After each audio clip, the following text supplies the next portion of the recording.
Welcome, friends, family, and loved ones.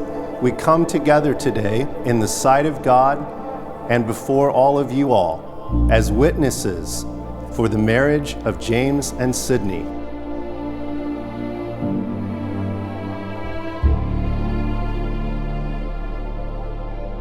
So I think God put everyone in your life for a reason.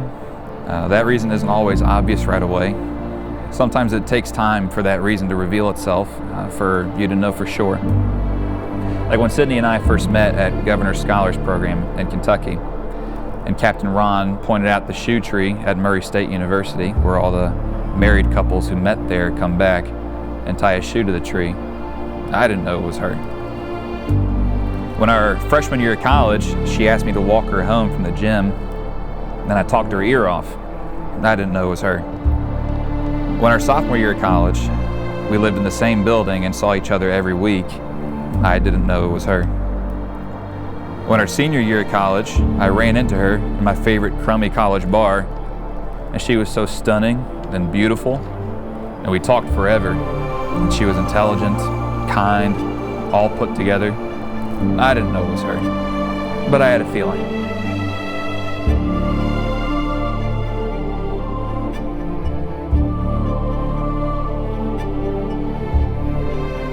I remember the exact day that I met Sydney.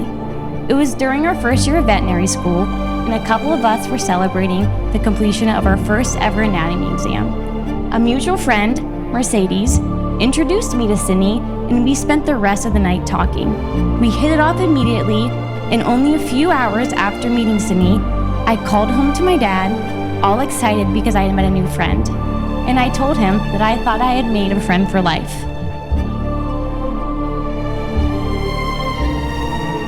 Dear James, everyone hears about that couple from GSP that gets together during the first week and ends up getting married. It's the story that they tell all the time, but I think ours is just as special.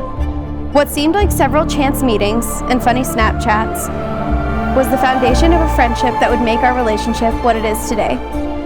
I knew you were different when we took the time to truly get to know each other instead of rushing into everything like the college kids that we once were.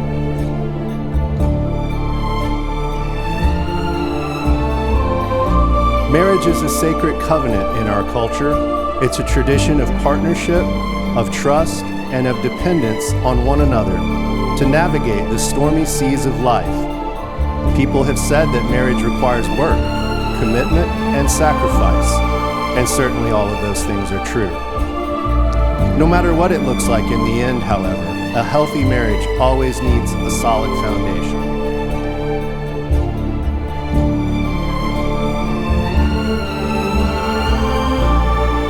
James and I spent a lot of time together during our time at the University of Kentucky, and I had the pleasure of being introduced to Sydney earlier in the relationship.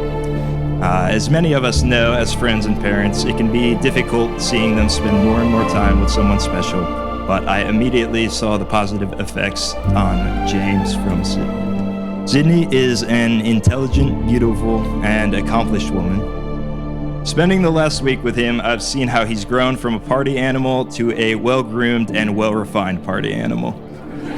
I guess we can thank the vet school for that. James has a big heart that grows bigger every day, and his love for Sydney does too, since the day that they met. I think I can speak for all of us to say that it's a pleasure to be involved in their journey, and I can't wait to see what's next. To happily ever after.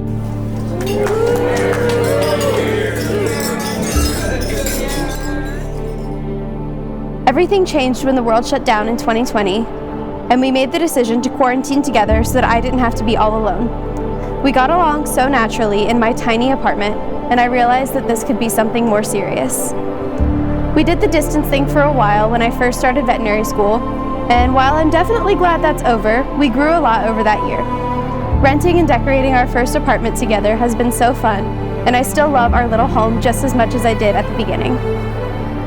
Thank you for loving our pets just like I do, for always making me feel safe and loved, for ordering my favorite delivery before I even ask, and for eating my leftovers. I can't wait to see our future together wherever we end up.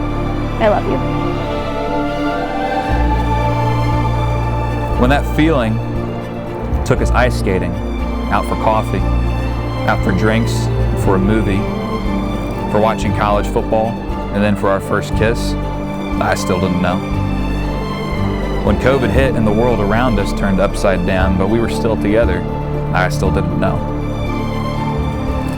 But then one day we were walking around an empty college campus, holding hands and a dog on a leash, not saying a word, but looking forward to wine and pizza on the couch. I think that's when I knew. I knew she was going to Columbus for vet school, and I knew I would do everything I could to get to where she was.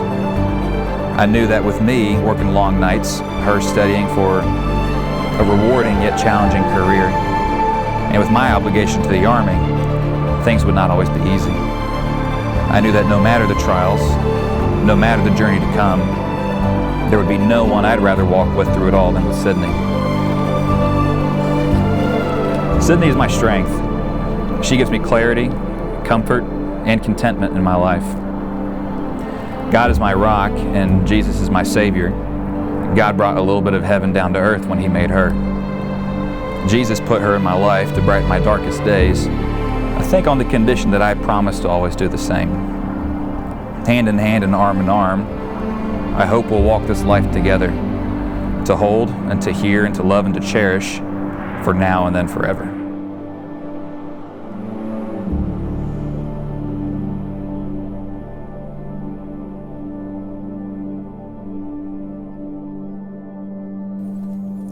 It begins with love, but what does that mean?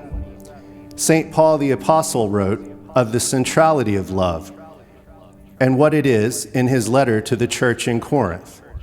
He said, "Love is patient, love is kind. It does not envy, it does not boast, it is not proud. It does not dishonor others, it is not self-seeking. It is not easily angered, it keeps no record of wrongs." James and Sydney, are you ready to proclaim the foundation of love for one another in the sight of God and these witnesses? James, do you take Sydney to be your lawfully wedded wife? Will you honor and cherish her, love, trust, and commit to her through joy and pain, in sickness and in health, through whatever else life may bring, for as long as you both shall live? Sydney, do you take James to be your lawfully wedded husband? Will you honor and cherish him, love, trust, and commit to him through joy and pain, in sickness and in health, and through whatever else life may bring, for as long as you both shall live?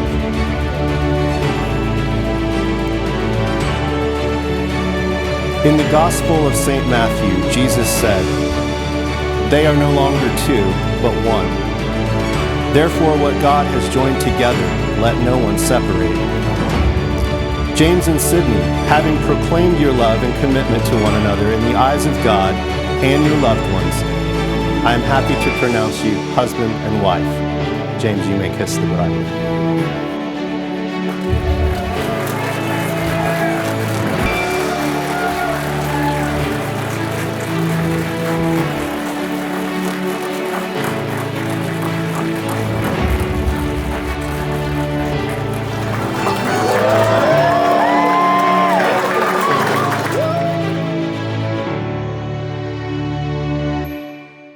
Please allow me to introduce for the first time, James and Sydney Sharp.